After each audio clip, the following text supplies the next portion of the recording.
Welcome to Diet.com video. I'm Stephen Cabral and I'm here with Naomi. Today we're going to go through 5 variations of the plank. The plank is literally one of the best core exercises you can do to help strengthen and shrink your stomach. And so one of the reasons we always start with the plank with our clients is because in order to be able to do crunches or sit-ups or lower back work, even oblique rotations, you need to make sure that you can properly stabilize your spine. And not only that, if you want to get a smaller, tighter stomach, the best thing isn't to do sit-ups or crunches, things like that. It is to do exercises that help shrink and tighten that space. It will also help you stand up straighter, your posture will be better, all from one exercise, literally. So let's take you through the beginner version, or the first version of that, and that's down on both forearms on this mat. So what I look for specifically is the hips. So I want the legs straight, of course. I want people just on the balls of the feet with the heels pointed up. And I also want the shoulders directly above the elbows. I don't want a person to kind of cheat back towards their feet. The other thing is I'll always tell people to take their hips and lift them up 2 more inches, okay?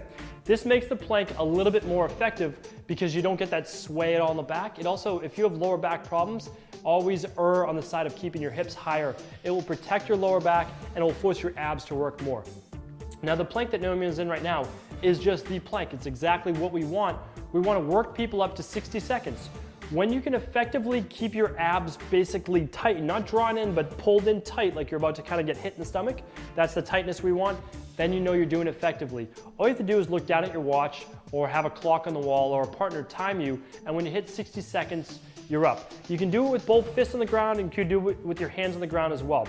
A partner or a mirror can also tell you when you're dropping your hips and lift them back up higher. All right, drop your knees down for a second. So that's version 1. Now version 2 is going to be actually getting back in the same plank position, but what we're going to do is we're going to raise one leg and then alternate and raise the other leg, okay? So abs tight, good, hips are up, raise one leg up, squeeze the glute, and then back down slow and switch the other leg.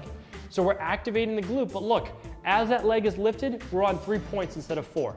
So again, this makes it that much harder for the obliques to stabilize you from twisting side to side, because the goal is to keep the hips level, keep the shoulders level, not let your body twist. I usually have clients do 20 to 30 repetitions here, and the reason is I want the whole set to last still about 60 seconds, okay? Keep the abs in tight, just a couple more, and squeeze the glute. So always activate the glute. Don't bend the knees, keep the knees straight and activate. So you get, not only do you get the ab work and the lower back work and the obliques, you get glute activation as well. All right, drop down for a second, just rest for a second. So the next one we're gonna do, both forearms down, and then you're gonna reach out with one arm, back down, reach out with the other arm. If you have a dumbbell in front of you, you can also reach out, tap the top of the dumbbell, come back, tap the top of the dumbbell. That works too. But if you're just by yourself, you're at home, think about just stretching your arm out straight, okay? Let's have you go right into that. Again, about 20 to 30 repetitions. So it is easier to lift your leg than it is to reach out with one arm straight. So I always start that with the second one, okay? Reach way out, stretch the lats, good. Your arms should come up, so right beside your ear, exactly. Good, trying to keep the hips level again, keep the back level and right down. Core is tighter, you're gonna struggle more on that with this one, but that's okay. Because again, you're in the 3-point position, this time making it a little bit more difficult. Never let your feet get too wide. If your feet get too wide, you're kind of cheating, you're creating too much of a base. We want the feet just about a foot apart. Stretch out there, good. Breathe in, breathe out, stretch, just like that. Let's do a couple more. Engage your core before you lift your arms so the hips don't move. Good. Breathing in, exhaling out, very good, nice rep. One more. All right, excellent. So again, somewhere between 20 and 30 repetitions. So that is number 3. We went regular plank, leg lifts, and then one arm reach outs. The next one's a plank get up.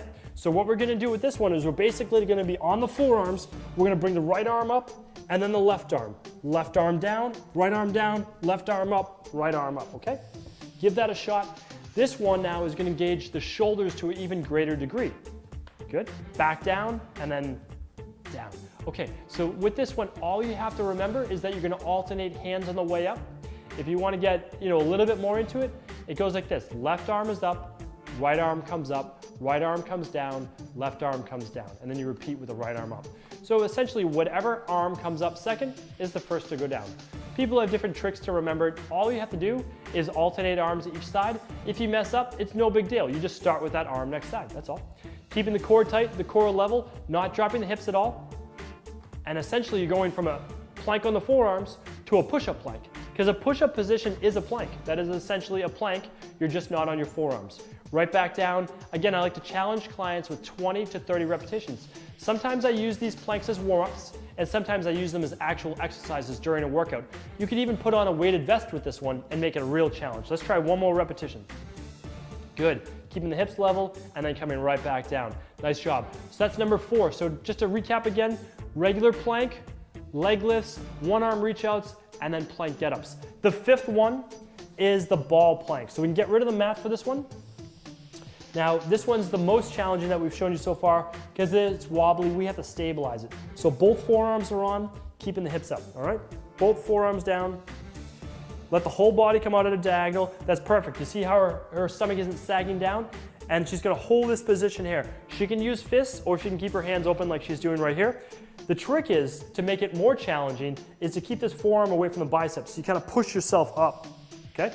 Not towards the feet because we want the feet pointed up, but just push the wrist, push the hands into the ball, everything, so that you're stabilizing here with the abs, keeping yourself up. Now you'll start to see yourself or anybody you're doing it with drop the hips way down. Lift the hips higher. Every time you drop, you feel a little bit of a sag, drop them right back up. Hold this tight. This is static, which means you're gonna hold it for up to 60 seconds.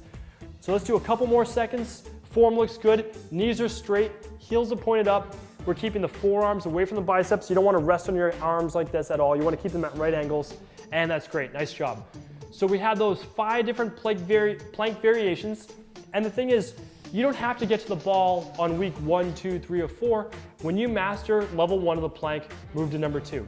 Then move to number 3 with the arm reach outs, then plank get-ups. That might not be for 4 to 8 weeks after you start a program. That's okay. And then eventually, when you get to do 60 seconds as a ball plank right here, with your forearms extended, you know that your core muscles are strong. You're gonna have far less likelihood of lower back injuries or any problems actually doing the exercises. I hope these exercises fit in well to your own program right now. Definitely let us know how they go. We'll be back real soon with more Diet.com videos.